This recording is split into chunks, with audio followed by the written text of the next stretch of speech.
कल हमने योग के सूत्र के बारे में चर्चा की थी।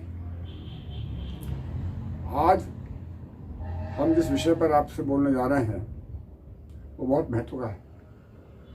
वह मानव शरीर की संरचना और किन वस्तुओं का हम सेवन करें जिससे हम स्वस्थ रहें, यह जान लेना बहुत आवश्यक है। प्रातः स्मरणीय श्री गोस्वामी तुलसीदास जी ने रामचरितमानस में एक बहुत ही सुंदर बात कही जो मानव शरीर रचना के बारे में है। क्षिति जल पावक गगन समीरा, पंच रचित यह अधम शरीर है। हमारा जो मानव शरीर है ये 5 तत्वों से बना है और जिसमें जल जो है बहुत महत्व का है। आम तौर से हम ये देखते हैं कि लोग पानी के महत्व को जीवन में नहीं समझते हैं, जबकि मानव के शरीर की संरचना में ये बहुत ही बड़ा भाग है। 70% आपके शरीर का जो भाग है वो जल से निर्मित है। इसलिए हमें अधिक से अधिक स्वस्थ रहने के लिए जल पीने की आवश्यकता है। सामान्यतः मेडिकल साइंस के दृष्टिकोण से एक व्यक्ति को 24 घंटे के अंदर 3 लीटर पानी अवश्य पीना चाहिए। जैसे आज ग्रीष्म काल है, इसमें ये मात्रा बढ़ सकती है, तो 3 से लेकर 5 लीटर तक भी पानी पिया जा सकता है। तो अधिक पानी पीने से लाभ ये होगा कि आपकी शरीर की संरचना, आपका स्वास्थ्य, आपकी किडनी बहुत ही स्वस्थ रहेंगे। जीवन भर में आपकी किडनी में कभी कोई दोष नहीं होगा। जल पीने के लाभ बहुत है। जल का अधिक सेवन करने से आप स्लिम ट्रिम रहेंगे, आपका मोटापा जो है नहीं बढ़ेगा, और जब मोटापा नहीं बढ़ेगा तो आपको बहुत सी बीमारियां नहीं आएंगी। जल का कितना महत्व है आप समझ रहे होंगे।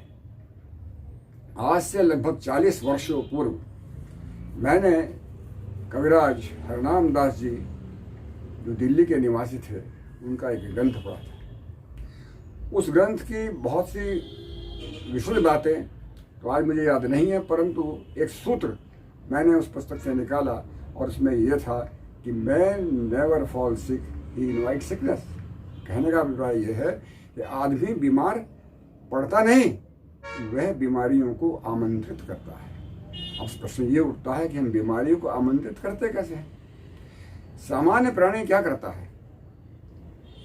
अपने घर अच्छी आदतों को छोड़कर बुरे आदतों को ग्रहण करके व्यसनों में पड़कर अपने जीवन की जो एक शैली है उसको ठीक तरह न चलाकर बीमार पड़ता है। देखिए, वायु में बहुत से कीटाणु होते हैं, वो हर एक व्यक्ति पर प्रभाव डालते हैं, लेकिन अगर हमारी शारीरिक क्षमता जो है वो प्रतिरोधक क्षमता, जिसे इम्यूनिटी कहते हैं, कमजोर है, तो वो कीटाणु हम पर ज़्यादा प्रभाव डालते हैं। तो हम जो आमंत्रित करते हैं बीमारियों को वो इसी प्रकार से करते हैं क्योंकि हमारी जीवन शैली जो है दूषित है। और अगर हम शरीर को जो है अपने सुदृढ़ नहीं बनाएंगे, स्वस्थ नहीं बनाएंगे, तो स्वाभाविक रूप से है कि बीमारियां हम पर हावी होंगी। ये चक्र चलता रहता है। हम बीमार पड़ते हैं, औषधि खाते हैं, फिर बीमार पड़ते हैं, फिर औषधि खाते हैं। तो जरा सोचिए, अगर हम ये व्रत लें, हम ये संकल्प कर लें कि देश का हर व्यक्ति स्वस्थ रहेगा, तो क्या आप कल्पना कर सकते हैं कि हम देश के अरबों रुपए जो आज बीमारियों को ठीक करने में और बड़े बड़े अस्पतालों बनाने में लगाते हैं, खर्च करते हैं, वो बच सकते हैं। और ये धन राशि जो है वो हमारे उद्योगों में, हमारे गरीब किसानों के लिए, शिक्षा के क्षेत्र में और कहीं ये पैसा काम आ सकता है। दोस्तों, मेरे कहने का आशय ये है कि हम ये संकल्प करें कि हम बीमार नहीं पड़ेंगे।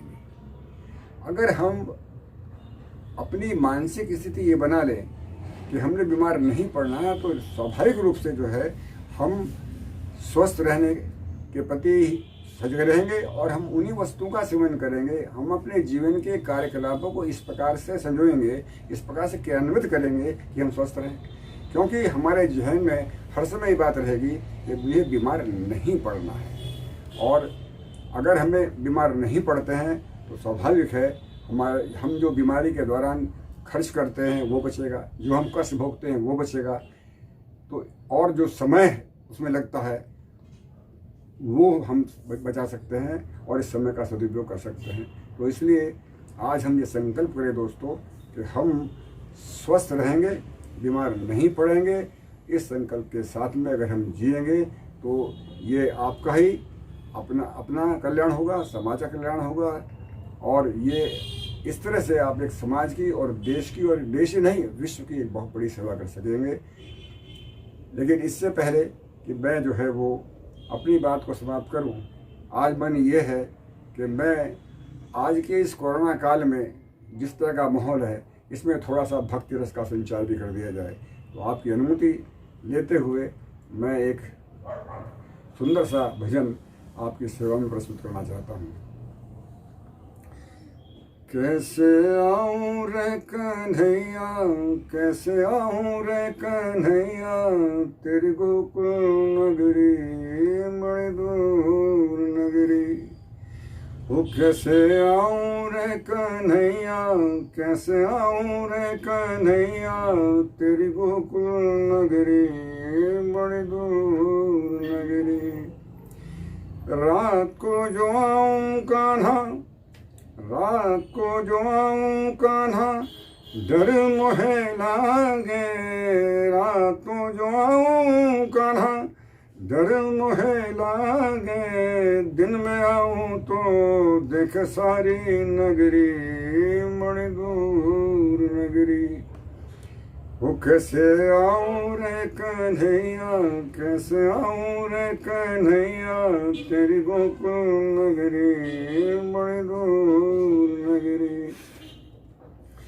सखी संग जो आऊं कान्हा, सखी संग जो आऊं कान्हा, शर्म है लागे। सखी संग जो आऊं कान्हा, शर्म है लागे। अकेले आऊं तो भूल जाऊं डगरी बड़ी दूर नगरी।